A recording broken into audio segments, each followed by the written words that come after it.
Tollywood drugs కేసులో రేపు కీలక విచారణ జరగనుంది. స్టార్ హీరో రవితేజ రేపు విచారణకు హాజరు కానున్నారు. దీంతో రేపటి విచారణపై సర్వత్రా ఆసక్తి నెలకొంది.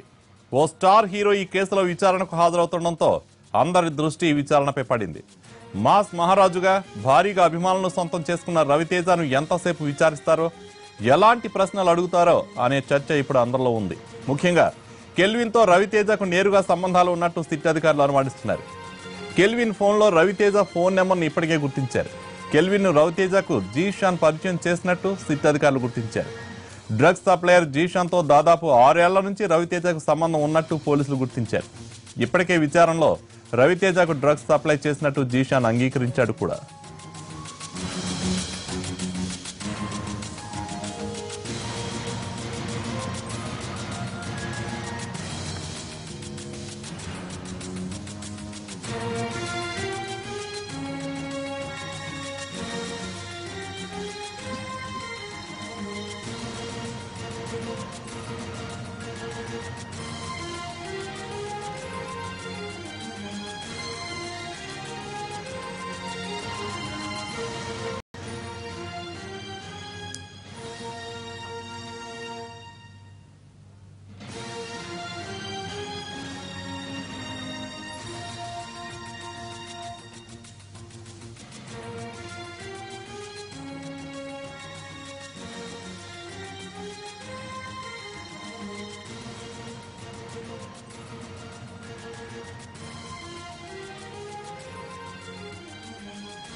టాలీవుడ్ డ్రగ్స్ కేసులో రేపటి విచారణపై సర్వత్రా ఆసక్తి నెలకొంది.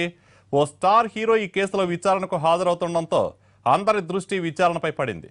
మాస్ మహారాజుగా భారీగా అభిమానులను సొంతం చేసుకున్న రవితేజ రేపు సిట్ విచారణకు హాజరు కానున్నారు.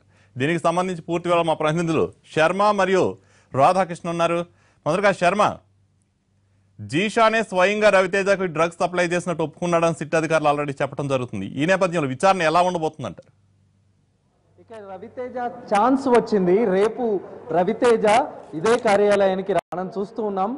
రోజు ఎవరైతే విచారణకు వస్తున్నారో ఈ గేట్ లో నుంచే లోపలికి వస్తారు. అయితే లిఫ్ట్ ద్వారా లోపలికి వెళ్ళేటువంటి అవకాశం ఉంటుంది. ఎందుకంటే వాళ్ళు నేరుగా ఇక్కడ ఉన్నటువంటి సెక్యూరిటీ సిబ్బంది ఒకవేళ లిఫ్ట్ వైపు చూపిస్తే లిఫ్ట్ వైపు వెళుతూ ఉంటారు. నిన్న చార్మి లిఫ్ట్ వైపు వెళ్ళింది. లిఫ్ట్ లోకి వెళ్ళి ఆమె 5th ఫ్లోర్కు వెళ్ళినటువంటి పరిస్థితి. కానీ ఇవాళ ఉమైద్ ఖాన్ మెట్లపై నుంచే వెళ్ళినటువంటి పరిస్థితి. ఈ మెట్లు ఎక్కే 5th ఫ్లోర్ వరకు వాళ్ళు వెళ్ళారు. అంటే మధ్యలో 1-2 ఫ్లోర్లు ఎక్కి ఆ తర్వాత లిఫ్ట్ ఎక్కినట్టు తెలుస్తోంది. ఇదే మెట్ల మీదుగా వాళ్ళు విచారణ గదికి చేరుకుంటున్నటువంటి పరిస్థితి. రోజు మనం అక్కడి నుంచి మీడియా పాయింట్ ఏదైతే ఉందో అక్కడి నుంచి ఈ కెమెరాలన్నీ కూడా ఈ వచ్చేటువంటి వ్యక్తులకు సంబంధించినటువంటి విజువల్స్ అన్నీ కూడా కవర్ చేసేటువంటి పరిస్థితి ఉంటుంది.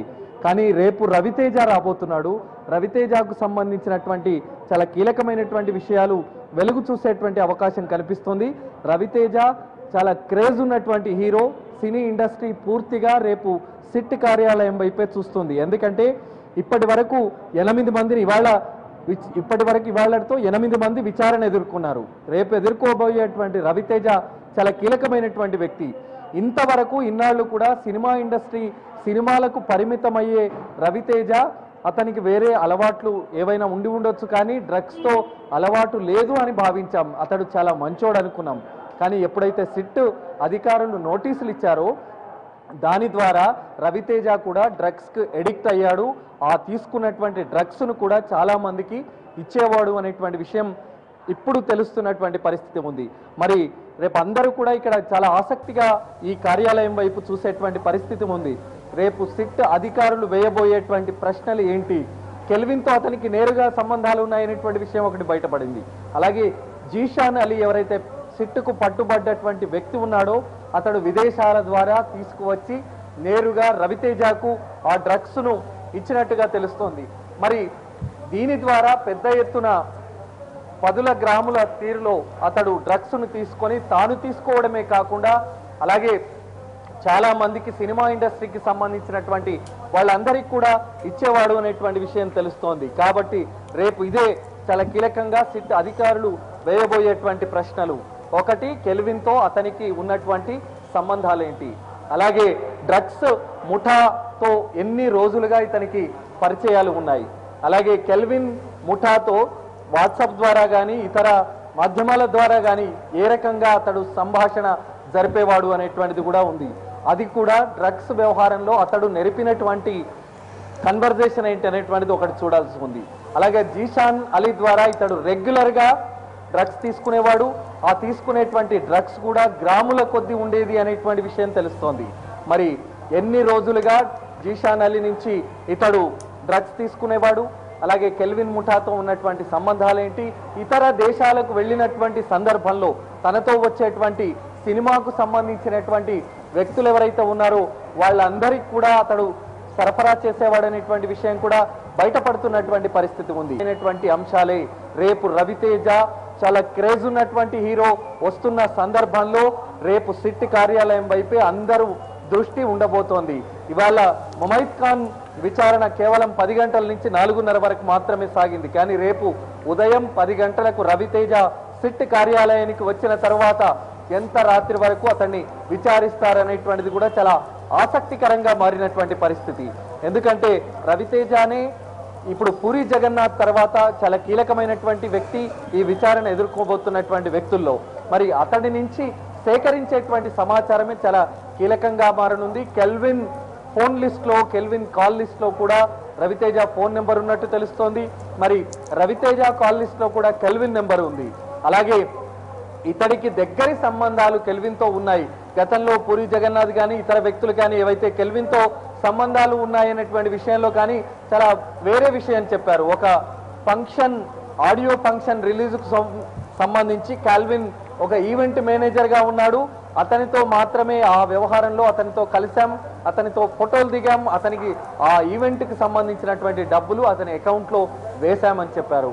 ఆ సెల్ఫీలు కూడా ఇప్పుడు చాలా ఆసక్తి రేపుతున్నటువంటి పరిస్థితి. ఆ రోజు ఆ ఆడియో ఫంక్షన్లో ఎవరైతే కెల్విన్ ఎవరితోనైతే ఫోటోలు దిగాడో అవన్నీ కూడా ఇప్పుడు సిట్ సేకరించింది. మరి రవితేజతో కూడా సెల్ఫీలు దిగారు, జీషాన్ అలీ కానీ కెల్విన్ కానీ దిగారు అనేటువంటిది కూడా ఉంది.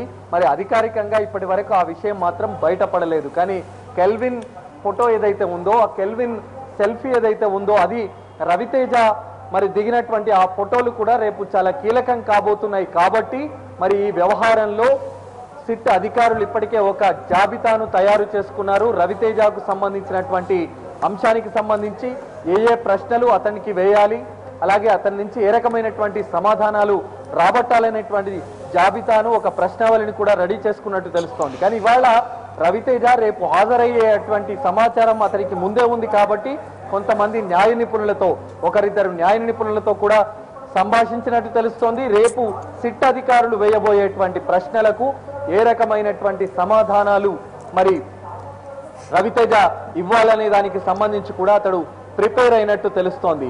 మళ్ళీ కూడా రాత్రికి ఒక లాయర్తో కూడా రవితేజకు సంబంధించినటువంటి వ్యక్తి సంభాషించేటువంటి అవకాశం ఉన్నట్టు తెలుస్తోంది.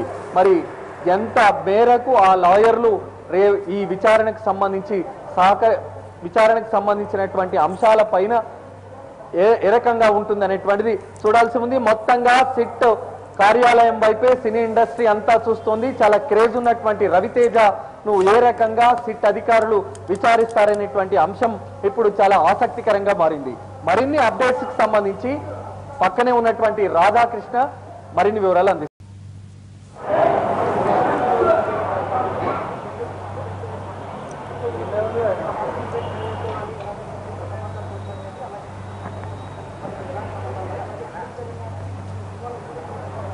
ప్రధానంగా ఇప్పుడు రవితేజ రేపు విచారణకు రాబోతున్నాడు. ఒకవైపు మరొక వైపు ఇప్పటి వరకు జరిగిన విచారణలో సిట్ అధికారులు చాలా కీలకమైన సమాచారాన్ని కూడా రాబట్టారు. ఎందుకంటే ఈ కేసులో ఇప్పటి వరకు హాజరైన వాళ్ళంతా కూడా పూరి జగన్నాథ్ సంబంధించిన వాళ్ళే అనేది మనం ఖచ్చితంగా చెప్పుకోవాలి. ఎందుకంటే ఇటు పూరి జగన్నాథ్ కావచ్చు, మిగిలిన తర్వాత రెండవ రోజు వచ్చిన శ్యామ్ కే నాయుడు, ఆ తర్వాత సుబ్బరాజు, తరుణ్, నవదీప్ వరుసగా ఈ విధంగా వచ్చారు. అలాగే నిన్న చార్మి, ఇవాళ ముమైత్ ఖాన్, ఈ విధంగా వరుసగా హాజరైన వాళ్ళంతా కూడా ఎక్కువగా వీళ్ళల్లో పూరి జగన్నాథ్కి సంబంధించిన వాళ్ళే ఎక్కువగా ఉన్నారు. ఇందులో చార్మితో పాటు ముమైత్ ఖాన్ ఎక్కువగా పూరి జగన్నాథ్ తోటి సన్నిహిత సంబంధాలు ఉన్న వాళ్ళే. అలాగే సుబ్బరాజు కూడా సుబ్బరాజు కూడా అతనికి సంబంధించిన సినిమా నుంచి అతను ఇంట్రడ్యూస్ కావడం జరిగింది. ఈ విధంగా చూసుకుంటే ఈ కేసులో చాలా కీలకంగా ఉన్నది పూరి జగన్నాథ్ అండ్ బ్యాచ్ అనే మనం చెప్పుకోవచ్చు.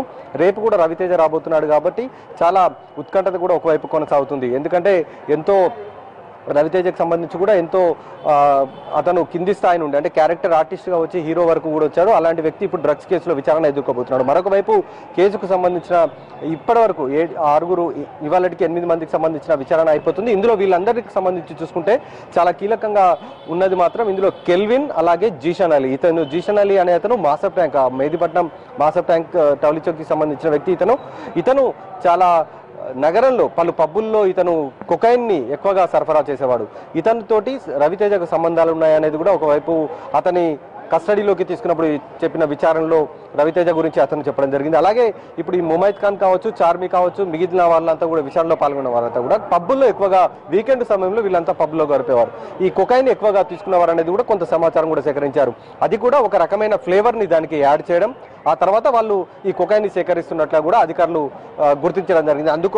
అందులో భాగంగానే ఈ మొత్తం విచారణ కూడా కొనసాగుతుంది. ఇవాళ సుమారు 6.5 గంటల పైగా కూడా ముమైత్ ఖాన్ను విచారించారు. ముమైత్ ఖాన్ చెప్పిన సమాచారం కూడా చాలా కీలకంగా ఉంది. ఎందుకంటే ఇండస్ట్రీకి వచ్చిన తర్వాత నేరుగా పూరి జగన్నాథ్ తోటే ఆమెకు సంబంధాలు ఉన్నాయి. ఎందుకంటే ఆమె నేరుగా తెలుగు సినిమా ఇండస్ట్రీకి రావడం కూడా పూరి జగన్నాథ్ సినిమా ద్వారానే వచ్చింది. అది కూడా ఒక ఐటమ్ సాంగ్ ద్వారా వచ్చింది.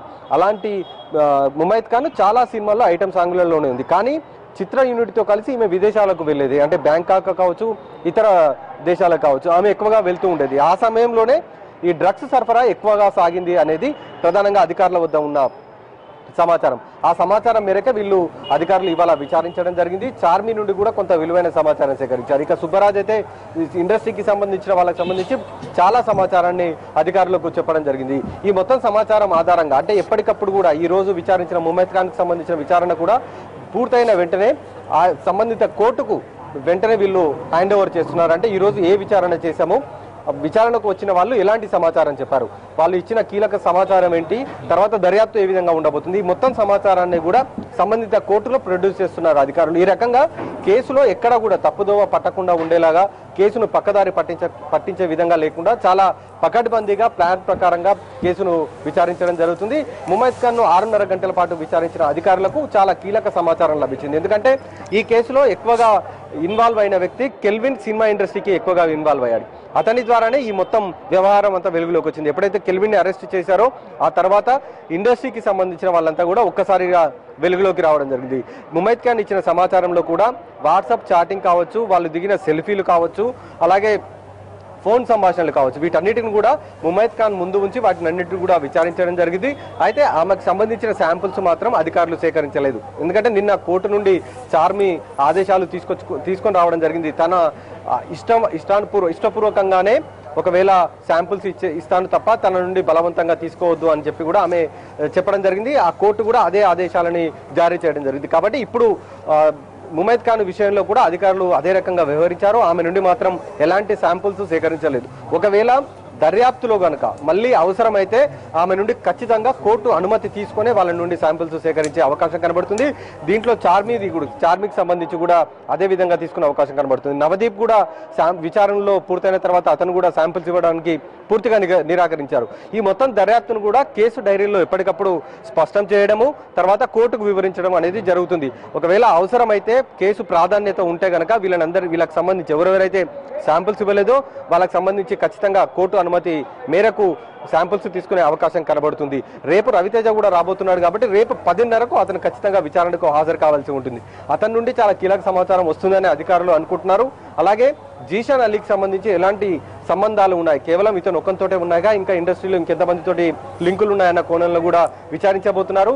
అలాగే జీషన్ అలీతో పాటు అతని సన్నిహితుడు విల్సన్ కూడా ఈ మొత్తం దందాన్ని కొనసాగించారనేది అధికారుల వద్ద స్పష్టమైన సమాచారం ఉంది. కాబట్టి రేపు విచారణ చాలా కీలకంగా ఉండబోతుందని కూడా మనం అనుకోవచ్చు. Thank you Radhakrishna.